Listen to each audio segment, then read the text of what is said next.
There are many different types of pain. Some, like standing on a plug in your bare feet, are almost impossible to describe. But the niggling feeling that you are wasting your talents has a dull agony all of its own. Russell Harding had always wanted to be a writer. And he was, in a way. But it was a way that bored him to tears. For he was the brochure writer in residence at Tripet Plastics and was almost constantly wincing inwardly as each commercially sensible sentence he typed seemed to shave another little parmesanic slither of his soul into the steaming pasta bowl of missed opportunity. When had he surrendered his ambitions? Had he not once won the Spectrum Gazette short story competition as a writer of bouncy fictional stories that fizzed with imagination? Had he really forgotten how to write? Or had he just forgotten how to dream? Oi, dreamer. Wakey, wakey. Huffed Phil Warmblood, his boss. Sorry, Phil, Russell sighed. I was just raking over past glories, you know how it is. I do know how it is, Russell. I know that if you haven't finished that materials handling solutions brochure by Wednesday, I daren't even think what Jeff Sproul in marketing is going to say. Warmblood had seen it all before. Many were the young copywriters who had arrived wet-lipped and eager to learn the art of sales copy with a plastics-focused bent, only to get ideas above their station and start thinking themselves as fancy-down proper writers of fiction and such. I will make a plastic sales brochure writer out of you yet, lad. You see if I don't. That would be great, Phil. Thank you, he lied. Next morning, Russell awoke with a sense of zeal and hope. Half a second later, it hit him, as it did every morning, that his life was, in fact, quite shit. Lying there, sheathed in his duvet, like a hopeless sausage roll, Russell made a decision. He was going to phone in work and bullshit his way to a glorious day off, and then use it to kick off his proper writing career. He decided that to concoct a strong lie, eliciting sympathy was the way to go. Maybe he could say his dog was poorly. Or maybe a human was better. A grandma seemed too obvious. An aunt should do it. A dear old aunt he was very close to, who was now widowed. Maybe she'd come off the garage roof trying to get a frisbee or something. She'd gone a bit doolally since Uncle Barry died. Won't be told. Can't be stopped. She'd need a name, of course. Auntie Claire? Ada? No, Janet. Auntie Janet. The poor mad old bat. Oh, I'm all she's got. The picture grew in Russell's head, like hair moves on a stylist's palm. Russell picked up the phone, took a breath of guilty air, and lied his balls off. On the other end of the phone, Phil Warmblood received Russell's whopper with some distaste. Oh, I'm sorry to hear that, Russell. What was she doing on a BMX, anyway? Oh, don't ask, sighed Russell.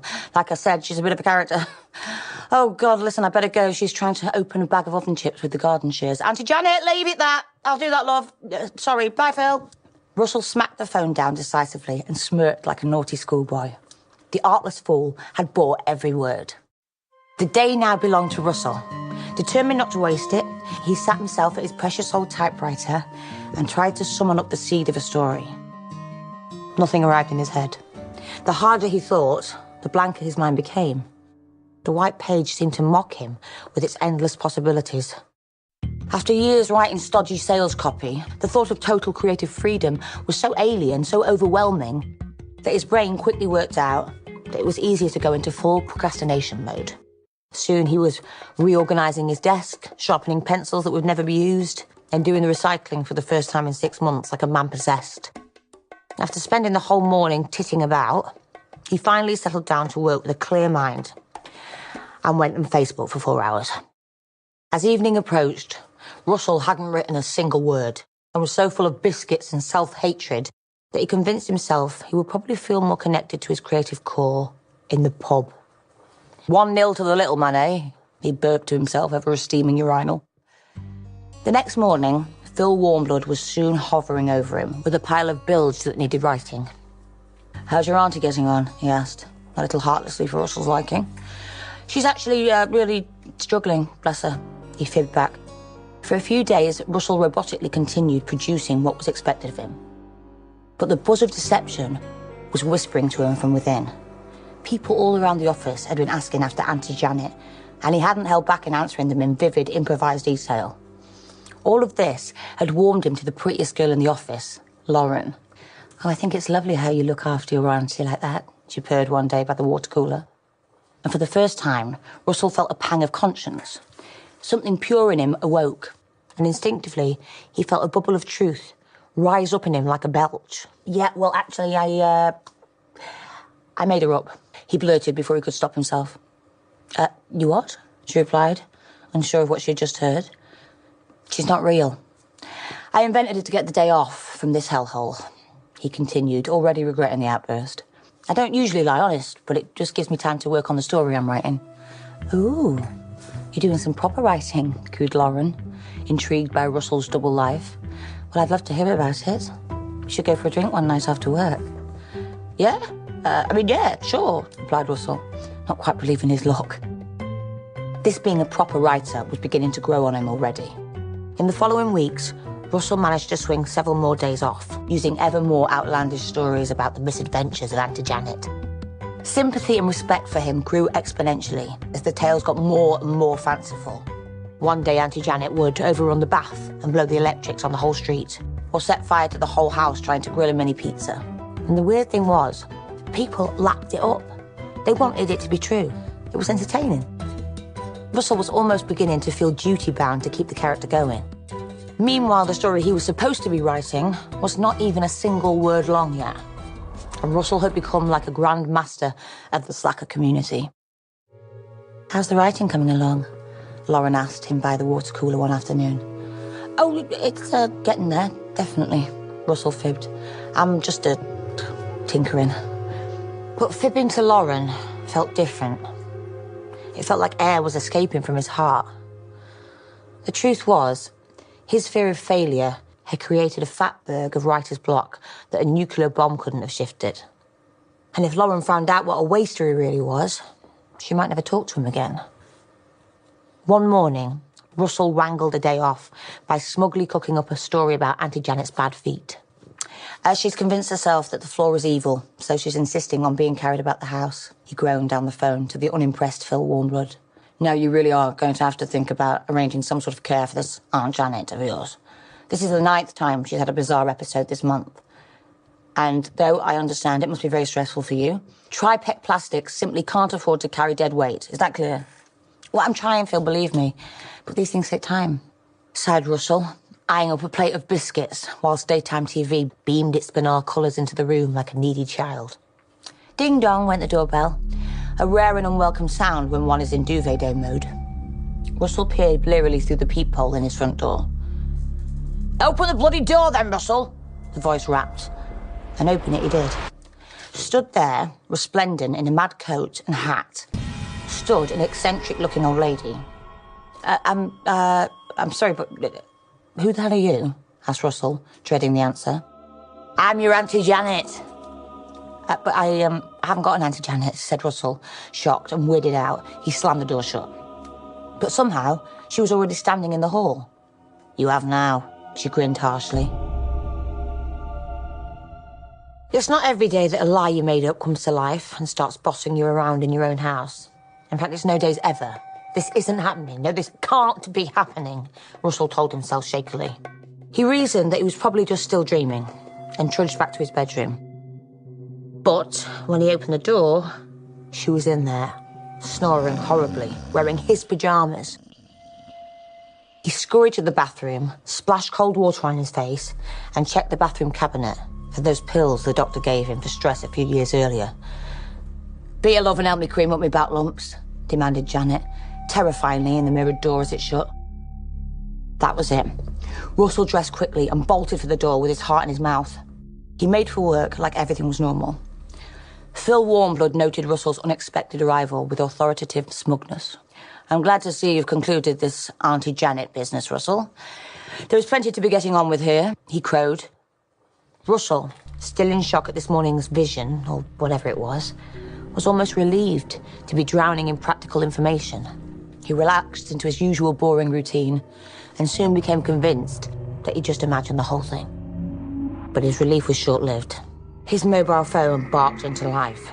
Auntie Janet, screamed the screen, even though there was no bloody Auntie Janet. Russell stubbornly diverted the call, but she just kept ringing and ringing, the voicemails and texts stacking up like angry letters on a doormat. It's all in my head, he told himself. He turned off his phone, trembling. Seconds later, every phone in the office rang. Now their screens all lit up. Auntie Janet, Auntie Janet, Auntie Janet. Russell snatched the nearest phone before anyone else could see. Hello? Russell, you have to come back. There's been a bit of a fire. What fire? I was trying to cook myself mini pizza. There's all smoke coming out the toaster. Russell froze. Wasn't this one of the lies he had made up only last week? Were all of his lies going to come true now? No, of course not. How could they? That's ridiculous. Look, whoever you are, just stop it. You're not real. He slammed the phone down and tried to pull himself together. There was no way in the world that he was going to take the call even a tiny bit seriously. 9 seconds later, Russell was running like a lunatic to get home. When he got there, he was met by an unimpressed fireman who angrily remarked that he had some bloody nerve leaving a vulnerable old woman on her own. Equally angry was Phil Warmblood when he heard that Russell had gone to aid this mad old bat on his time yet again. Where the hell are you, Harding? He thundered. This has gone beyond a joke now. Yeah, I realise that, Phil, but it's Auntie Janet, see? She set fire to the kitchen, he whimpered, sounding more like a liar than ever. What, again? Listen, Harding, you arranged professional care for so-called Auntie Janet today, or you are fired. The lie had become the truth, and the truth now looked like a bucket of total horseshit. Back in the office, near the safety of the good old water cooler, a concerned Lauren pulled Russell to one side. Look, this silly Aunt Janet stuff has to stop, Russell. You're making a fool of yourself. If you want to be a writer, you're just going to have to do it in the evenings or on weekends until it takes off. Yeah, I know, you're right, he admitted, confused and exhausted. Okay, no more Auntie Janet stories. This hurt Russell. He longed to tell Lauren the truth, but he didn't even know what that was anymore. So when are we going out for a nice chat anyway? I'm free tonight if you are, asked Lauren softly. Nice to make the most of the warm weather. It would have been a gloriously satisfying moment if it hadn't been for Auntie Janet suddenly appearing outside the window behind Lauren's head. She was shaking her head gravely and even had a couple of homemade signs saying things like, "Forget it, mister," and "Come straight home," and "No chance." Russell blinked in disbelief and snapped the blind shut. Surely he was losing his mind. He tried to focus on reality. Well, it's a bit difficult with... He stopped and thought, what was he doing? He had to go. Actually, no, tonight would be lovely, he smiled. And I know just the place for a nice chat, somewhere quiet. It took almost 90 exhausting minutes to trek cross-country across streams, stiles, and up and down several hills. But surely there was no way that crazy old Harridan would make it to this Rambler's remote beauty spot. Well, I wasn't quite expecting a workout like this, Russell. Is this what you do to get your story ideas going? Puffed Lauren, trying desperately not to sweat visibly. Something like that, yeah, he replied, his face becoming nervous. Look, I brought you here to talk to you about something, but I just don't know how you're going to take it, you see. There you are, you dirty little sod, shrieked Janet as she crash-landed her parachute a few feet away from them. If you think you can neglect me, you've got another thing coming. Gallivanting around with some little tart, I shall report you to the pervert police. Who the hell is that? Frowned Lauren. Hasn't he told you about me? Scowled the runty old mare. I'm his Auntie Janet. What the hell is going on? Have you been lying to me? Of course he's been lying to you, dear. He's been pretending to be a writer to get into your knickers, the dirty little bugger. I ought to scrub his bits and pieces. Lauren's eyes filled with furious tears. You are a liar and a bastard, she cried, turning to run away. Russell turned to Janet, apoplectic. What the hell have I done to deserve this? He demanded. Oh, you'll work it out, she cooed casually. When they eventually got back home, Russell opened the front door to a bit of a shock. Namely, that it was almost empty. Oh yeah, I've sold all the things you don't need, scoffed Auntie Janet, somehow even more shrill and unfair sounding in the now threadbare house. Wait a minute, where's my typewriter? Bawled Russell. I was going to write my story on that. Oh no, you weren't. You never write nothing. It just sits there gathering dust, fibbing your way off work and then sitting there fiddling with yourself, telling porcupines about your made-up batty poor old Auntie Jan. You should be ashamed. Made up? How can you be made up and real at the same time? I just don't get it. Auntie Janet laughed hard, her blackened teeth salivating in delight. That night, wild with desperation, Russell began to think terrible things. Surely if he had invented Auntie Janet, he could just as easily dispose of her with a clear conscience. What was he thinking? He couldn't kill her. He was no murderer. He was just a bit of a liar, that's all. And then it hit him. He stood tall and said unto his reflection, "I will never lie again." When Russell awoke the next morning, he finally could feel a sense of purpose. He took Auntie Janet her breakfast tray with renewed strength. "I want to go on a motorbike ride up the coast today, so you'll have to phone in," she huffed. "No, no way. This ends today," replied Russell. "Well, I'll do it without you. Something terrible might happen to me," she chirped. "I don't care. I know what I have to do. I will not let you control me anymore." And with that, he bounded out the door. Auntie Janet smiled to herself and pulled on her motorcycle gloves. Arriving at Tripec Plastics, Russell gathered every member of staff and announced to a mixture of gasps and eye rolls that he had been a great, big, horrible, selfish liar. Russell had invented Auntie Janet to try and buy himself time to write proper stories like in books. But that, to his shame, he'd failed. He wasn't a proper writer at all. He was a plastics brochure writer, and he was sorry, and he'd learned his lesson. Nicola from accounts was so outraged, she tutted a shower of crumbs onto Phil Warmblood. Russell felt immense relief and glanced over for Lauren's reaction. But Lauren just walked away, shaking her head. Russell ran after her and caught up with her. "Look, please just listen to me, Lauren. I know things have gotten a little crazy lately, but I need you to know that I will never lie to you or anyone else again." "Good. Look, I never meant to hurt you. You know, the truth is I don't even know if Auntie Janet is real or not." "Well, what do you mean? What does that even mean?" "I don't even know. I just want things back to normal." "And what about your writing? Was that a lie too?" "Yes, no, look, I don't know. I wanted to be a writer, but look where it's got me. I have to forget that now. Will you please just give me another chance? I'll have to think about it. I don't know who you really are, Russell." The awkward silence was broken by an ashen-faced Phil Warmblood, who arrived holding a phone. He looked confused and silently scared. Russell, it's about your Auntie Janet. There's been some sort of accident." A week later, having been relieved of his duties by Tripec Plastics for consistent lying and being a bit too much of an oddball, Russell Harding was the only mourner in attendance at Auntie Janet's funeral, a woman he himself had invented and whom he had effectively allowed to die. The vicar's eulogy was colourful, if brief. Well, she was only around a matter of weeks, and it was a lovely send-off. But what did it all mean? Russell wondered out loud. The vicar just smiled and said he had something that dear old Aunt Janet had wanted him to have. He handed Russell a rather heavy box, wrapped in newspaper and finished with a messy bow. When he got home, Russell sat the box on the floor and opened it with ceremonial respect. It was this old typewriter. So this had been Janet's lesson all along. Not just that he lied. Russell had been punished because he'd lied to himself about who he was, and indeed who he could become. He now understood that he had to try much harder to be the writer he wanted to be. And that the irony was that, despite having invented the greatest character ever to come into his life, he'd failed to see how imaginative and daring he could actually be. His writer's block melted like lard in a hot pan. Tears of gratitude began to roll down Russell's cheeks, and the words began to flow through his fingers as easily as the breath from his lungs. For the first time in his adult life, Russell Harding was writing from the heart. A few days later, Lauren was delighted to receive a manuscript in the post. It was from Russell.